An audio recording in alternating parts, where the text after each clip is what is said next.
9 heures sur TV Finance et pour Chrono CAC, nous retrouvons Antoine Quezada, trader formateur et coach. Bonjour Antoine. Bonjour Aude. Alors on avait franchi mercredi soir la barre des 5000 points. Qu'est-ce que ça veut dire au niveau technique? Est-ce que maintenant le CAC peut s'envoler?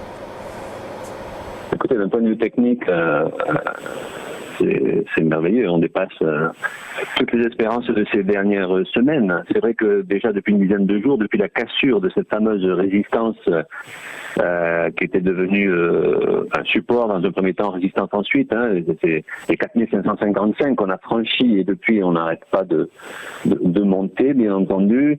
C'est la ligne en pointillé rouge que vous avez sur l'écran, donc le fameux support devenu résistance. Enfin, bref, on avait même la semaine dernière une épaule cette épaule inversée, on avait comme objectif théorique les 4880 points qu'on a même dépassé allègrement. Bon, il est vrai que les grandes nouvelles sont bien entendu le soutien inconditionnel des banques centrales au marché pour anéantir complètement les méfaits du coronavirus.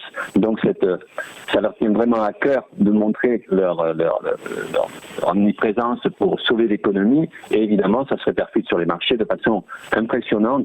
Alors il est clair que de nombreuses résistances auraient déjà dû faire l'objet d'arrêt du marché, mais comme quoi l'analyse technique a aussi ses limites. Aujourd'hui, les volontés politiques poussent les marchés à monter avec un soutien quasi inconditionnel. Donc, c'est tout bénéfice pour tout le monde. Donc, je serais plutôt tenté de vous montrer maintenant les prochaines résistances. Je dirais que j'ai l'impression que le CAC maintenant se dirige vers le comblement du gap qui s'était produit début mars. C'est-à-dire que le lundi 9 mars, on ouvrait avec un gros gap baissier et là, ce gros gap baissier, il est à 5117 points.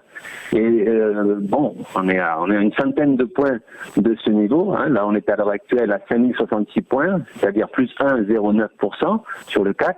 Je dirais que le prochain obstacle, entre guillemets, serait le comblement de ce gap et par la suite, les 61,8% de retracement de Fibonacci par rapport à toute la grande baisse qu'on a connue donc ces dernières semaines.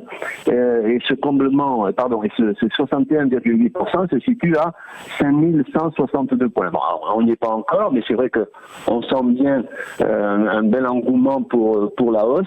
Je dirais que pour aujourd'hui, évidemment, les marchés sont très très bien orientés, que dire d'autre. Il faudrait surveiller de ne pas casser les plus bas d'hier. Le plus bas d'hier, c'est 4966 points. Je pense que si on y revenait, ce qui n'est même pas certain, si on redescendait sur ce niveau-là, ce serait même un joli point d'entrée pour partir à l'achat. Donc que dire, le marché est très bien orienté, très bien soutenu par les banques centrales, ça ce sont des informations fondamentales et quand on est aussi bien soutenu, évidemment, le marché en profite et il n'y a pas lieu de trop s'inquiéter pour le moment. Donc hausse pour aujourd'hui, objectif.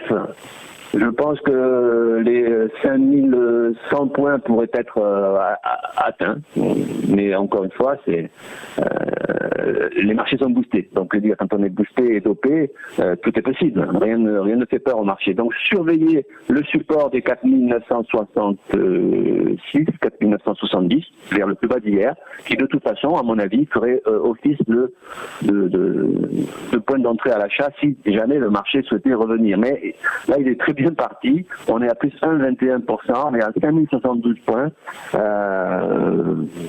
Voilà, écoutez, hausse pour aujourd'hui. Oui, encore une belle ouverture ce matin. Merci beaucoup Antoine Quezada. Je rappelle que vous êtes trader, formateur et coach.